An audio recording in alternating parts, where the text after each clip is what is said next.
तो दोस्तों, कैसे हो आप सभी? तो धन्य एजुकेशन में आप सभी का हार्दिक स्वागत, अभिनंदन। आई होप आप सब बहुत अच्छे होंगे। तो कल अपन ने गणानंद कंप्लीट कर लिए थे अपने रीतिमुक्त काव्य धारा के। आज हम दूसरे कवि पढ़ेंगे। आज हम दूसरे कवि में अपने ठाकुर, देखो रीतिकाल के अंदर पढ़ेंगे अपने ठाकुर दूसरे कवि। रीतिमुक्त काव्य धारा के दूसरे कवि ठाकुर। देखो ठाकुर है ना, रीतिकाल के अंदर 3 ठाकुर हुए थे।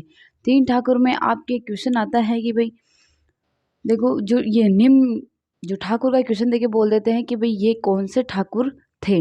तो अगर आपके ये क्वेश्चन आए तो आपके ऑप्शन में मिलेगा झारखंडी वाले ठाकुर, बुंदेलखंडी वाले ठाकुर, ऐसे आपको ऑप्शन में मिलेगा।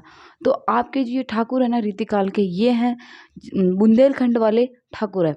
तो आपके ये एक तो ये क्वेश्चन बनता है इनसे, और एक इनकी पंक्ति है जो कि बहुत ही महत्वपूर्ण पंक्ति है, वो आ जाती है। और एक इनकी रचना जो कि बार बार पूछते हैं। ज़्यादा इनके बारे में कुछ मैटर नहीं है, सिर्फ 5 मिनट में आपके ये कंप्लीट हो जाएंगे। 5 मिनट में 5 लाइन है, लेकिन क्वेश्चन बनने की बहुत ज़्यादा संभावना है इसमें से। तो अपन पढ़ते हैं ठाकुर।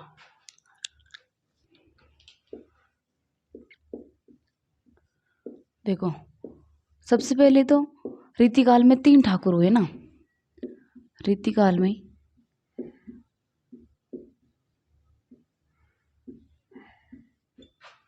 3 ठाकुर हुए है ना।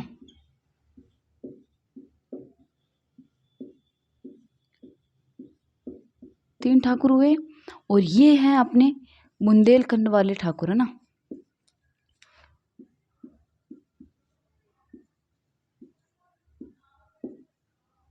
बुंदेलखंड वाले है ना।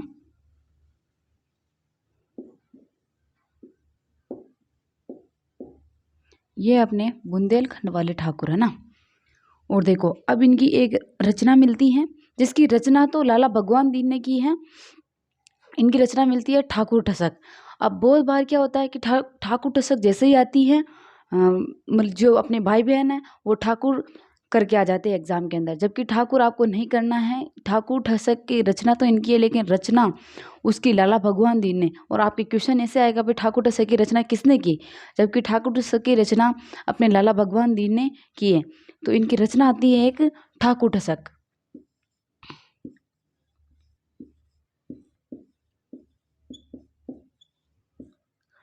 रचना ना, इसकी रचना की है लाला भगवान दीन ने ना। ज़्यादा इनके बारे में मैटर मिलता नहीं है, बस इतना ही है। और इसके अलावा इनकी जो भाषा है ना, इनकी भाषाओं में लोकोक्तियाँ और मुहावरों का बहुत ही सुंदर चित्रण किया गया है ना। एक ये पंक्ति आती है कि रीतिकाल के किस कवि के जो भाषा है, भाषा के अंदर लोकोक्तियाँ और मुहावरे का सुंदर चित्रण किया गया। तो इनकी भाषा के अंदर लोकोक्तियाँ और मुहावरे का सुंदर चित्रण किया गया। तो इनकी भाषा,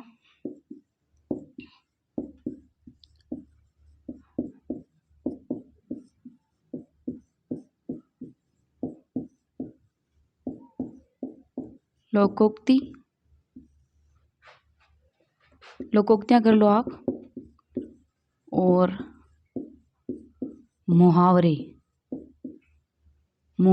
ना